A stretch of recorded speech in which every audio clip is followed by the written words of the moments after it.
안녕하세요. 브랜드 디자이너 경입니다. 오늘은 제가 경험한 번아웃과 이를 극복했던 이야기를 해보려고 해요. 저는 대기업 퇴사 후 패션 브랜드를 운영하고 있는 브랜드 디자이너이자 가족들과 함께 7년 동안 치매할머니 돌봄을 해온 소녀입니다. 길다면 길고 짧다면 짧았던 대기업 마케터 생활 동안 저는 두 차례의 고비를 넘었어요. 한 번은 하는 일에 보람이 없고 사람 스트레스로 괴로워서 고비였고, 한 번은 일이 너무 몰려서 야근을 밥 먹듯이 하다가 번아웃이 왔거든요. 아마 직장 생활을 하시는 분들 대다수가 겪어보신 일일 거예요. 번아웃 증후군은 불타서 없어진다고 해서 소진증후군, 연소증후군이라고 불리기도 합니다. 의욕적으로 열심히 일하던 사람들이 극도의 신체적, 정신적 피로감을 호소하게 되면서 무기력해지는 현상을 말하죠. 저는 직장 생활 속에서 잘 웃지 않고 야근을 하고 돌아왔을 때 아무것도 하지 못하고 뭔가 생각할 힘조차 없어서 그냥 멍하니 유튜브를 보고 있던 저를 발견했어요. 그때 제가 번아웃이라는 것을 느꼈습니다. 하루는 반가운 동기를 맞춰서 웃으면서 인사를 했는데 지나가던 분이 땡땡씨, 웃을 수 있는 사람이었어요? 저 웃는 거 처음 봤어요. 이렇게 얘기를 하시더라고요. 그래서 새삼 내가 정말 웃음이 없어졌구나 그런 생각을 했습니다. 그런데 번아웃이 직장 생활의 문제만은 아닌 것 같아요. 누군가를 위해 내 시간과 마음을 다하는 건 정말 힘든 일이거든요. 어쩌면 회사는 퇴사를 할 수 있지만 돌봄은 내 의지로 끝낼 수 있는 게 아니다 보니 돌봄 번아웃을 겪는 분들도 많은 것 같습니다. 오늘은 삶에서 번아웃을 어떻게 예방하고 번아웃이 왔을 때 어떻게 극복할 수 있는지 저의 경험을 통한 깨달음을 공유해 드릴게요. 여러분들이 지혜롭게 번아웃을 극복하시는데 이 영상이 조금이라도 도움이 되길 바랍니다. 번아웃을 극복하는 방법은 어떻게든 나를 먼저 챙기는 거예요. 돌이켜보니 번아웃을 일으킨 원인은 바로 이거였던 것 같아요. 나를 먼저 생각해주지 않는 나. 저의 성격은 남을 챙기고 배려하는 게 습관인 성격이에요. 그러면서 또 완벽주의도 있어서 나에게는 항상 높은 기준을 들이댑니다. 그러다 보니 저는 제가 저를 배려해주지 않았어요. 회사에서 쏟아지는 일들을 다 해내려고 꾸역꾸역 혼자 야근하고, 또 그러면서도 누군가에게 도움을 요청하거나 그 사람이 나를 도와줄 거라는, 배려받을 거라는 기대를 하지 않았어요. 그러다 보니 저는 어느새 혼자의 성에 갇혀 있더라고요. 번아웃을 극복하기 위해 하루에 나를 위한 4시간을 가져보세요. 비행기의 안전수칙에 이런 게 있어요. 비상시 나 먼저 인공호흡기를 쓰고 아이들을 씌워주세요. 내가 살아야 남도 배려할 수 있습니다. 그래서 나를 먼저 배려하는 건 절대 이기적인 건 아닙니다. 내 시간을 회사에 또 돌봄 대상에 다 주진 마세요. 회사를 다니면서 돌봄을 하면서 내 시간을 갖기 어려운 것이 번아웃의 원인이 되기도 하거든요. 사실 사람이 다른 사람에게 내 시간을 쓸 수 있는 것은 한계가 있는 것 같아요. 무의식적으로 인간에게 가장 소중한 자원은 각자에게 한정된 시간이라는 걸 아는 걸까요? 어떤 한계치를 넘어서 내 시간을 회사에, 돌봄에 다 쏟아붓고 나면 정말 질리고 지칩니다. 더 이상 회사에서의 시간이 내 커리어를 위한 배움의 시간이 아니고 돌봄의 시간이 그 대상과의 추억의 시간이 아니고 그냥 내 시간을 뺏기는 시간들로만 느껴지죠.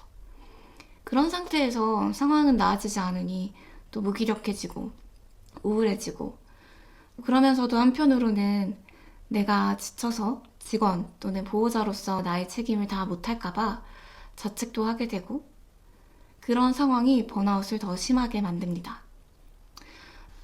저는 회사를 다니면서 보람을 느끼지 못할 때 야간 대학원을 다녔어요. 퇴근 후에 대학원에 가고 또 새벽까지 과제를 하고 하루를 꽉 채워서 2년 반을 살았는데 그 시간이 저를 살렸습니다. 대학원을 다녀서 회사에 다닐 수 있었다라고 표현할 수 있을 정도로요. 대학원에서 내 시간이라고 부를 수 있는 시간들을 보내다 보니 번아웃이 되지 않고 그 시간을 지나올 수 있었던 거죠. 그리고 할머니와 함께 시간을 보내야 할 때도 저는 조그만 거라도 내가 해야 할 일 중에 할 것들을 하며 시간을 보냅니다. 할머니와 제품 포장 박스 접기를 하기도 하고요. 같이 멸치를 다듬기도 하고 또 콘텐츠를 찍기도 하면서 시간을 보냈어요. 물론 엄청 몰입해서 해야 하는 일들은 돌봄과 함께하기 쉽지 않아서 돌봄을 하면서는 단순 노동이 가장 하기 좋은 일이긴 합니다. 회사를 나오거나 돌봄의 대상과 다른 물리적 공간으로 여행을 오거나 하지 않는 이상 아무 방해 없이 내 시간을 보내는 건 어렵습니다. 그치만 오늘 말씀드린 사례처럼 내 시간을 보내기 위한 다양한 시도를 해보세요. 회사에서의 시간, 돌봄과 관련된 시간을 건강하게 지나가실 수 있을 거예요. 건강하게 그 시간을 통과하는 것 자체로 대단히 의미 있는 일입니다. 두 번째로 말씀드리고 싶은 건 번아웃을 예방하는 방법입니다. 번아웃을 예방하는 방법 중 하나는 생각을 나누어서 표현하는 것입니다. 저는 회사를 다닐 때 번아웃을 겪고 심리 상담을 다니면서 회복을 했어요. 그 상담을 통해 제가 깨달은 것은 제가 양극단으로 생각하는 습관이 있다는 거였어요. 예를 들면 나는 직장에 소속감이 있는 사람이야 또는 없는 사람이야. 나는 특별한 사람이야 또는 평범한 사람이야. 이런 식으로 이분법적인 사고를 하고 있었던 거죠. 그리고 저 스스로를 직장에 소속감 없는 평범한 사람으로 정의하고 힘들어했습니다. 상담사분께서 저보고 생각을 나눠서 표현해보라고 하시더라고요. 나는 직장에 대한 소속감이 없는 사람이야 라고 딱 자르지 말고 나는 내가 직장에서 맡은 프로젝트는 정말 잘하고 있는데 직장을 계속 다닐지는 고민이 돼. 나는 특별한 사람이 되지 못한 것 같아 라고 딱 자르지 말고 나는 이미 특별하지만 더 경제력을 갖추고 싶어. 이렇게 표현을 해보라는 거였죠.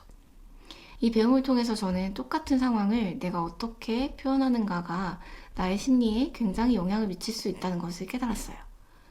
이분법적으로 생각하고 표현하면 그 상황은 실제보다 더 안 좋은 상황처럼 느껴질 수도 있습니다. 여러분에게 돌봄은 어떻게 정의되나요? 혹시 돌봄은 힘든 것이라고 딱 잘라서 표현하고 계신 분 있나요? 주변에 육아를 하는 사람들을 보면 힘든데 행복해 라고 얘기하는 경우들이 많더라고요. 힘들다라고만 끝나지 않죠. 저의 경우도 할머니 돌봄이 힘들지만 할머니와의 시간이 행복하기도 합니다. 요즘 미디어들을 보면 극단적이고 이분법적인 사고를 조장하는 경우가 많은 것 같아요. 건강한 사회는 나누는 것이 아니라 다양성을 존중하는 사회잖아요. 일상도 마찬가지인 것 같습니다. 표현에서부터 희망이 들어설 수 있는 여유 공간을 마련해보세요. 생각을 나눠서 표현하다 보면 이분법적으로 사고하고 표현할 때보다 훨씬 긍정적으로 상황을 해석할 수 있을 거예요. 번아웃을 겪고 계신 분들이 있다면 꼭 상담 받아보시길 권합니다. 번아웃이 되면 무기력해지기 때문에 혼자서 분위기를 바꿔내기가 쉽지 않거든요. 정말 퇴근 후에 침대와 하나가 돼서 유튜브만 보고 있는 경우가 많습니다. 저는 상담대학원의 교수님께 상담을 받았었는데 많은 도움을 받았고 요즘 비대면 채팅 상담도 있고 다양하니 꼭 상담을 신청해보세요. 자신의 의지가 약하다면 누군가에게 신청을 부탁해서라도요. 어쩌면 번아웃은 극복하는 거라기보단 다시 무기력해지지 않도록 단단해질 계기가 되는 사건인 것 같아요. 저는 번아웃을 겪기 전과 겪고 나서 느낄 수 있는 우울감의 깊이가 달라져 버린 느낌이 들었어요. 번아웃을 회복하는 것도 오래 걸리긴 했는데 회복을 했음에도 우울함이 들거나 지치면 그 전보다 더 깊이 우울해지는 것 같은 느낌이었죠. 더 단단해지기 위해서 우리는 나에 대한 긍정적인 확신이 필요합니다. 모든 순간 최선일 순 없지만 모든 순간 노력했다. 그것으로 나를 이해하고 칭찬해주세요. 부디 여러분의 번아웃이 금방 지나가길, 더 단단해져서 더 이상 번아웃이 되지 않길 바라며 토크하우스에서 또 만나요. 안녕.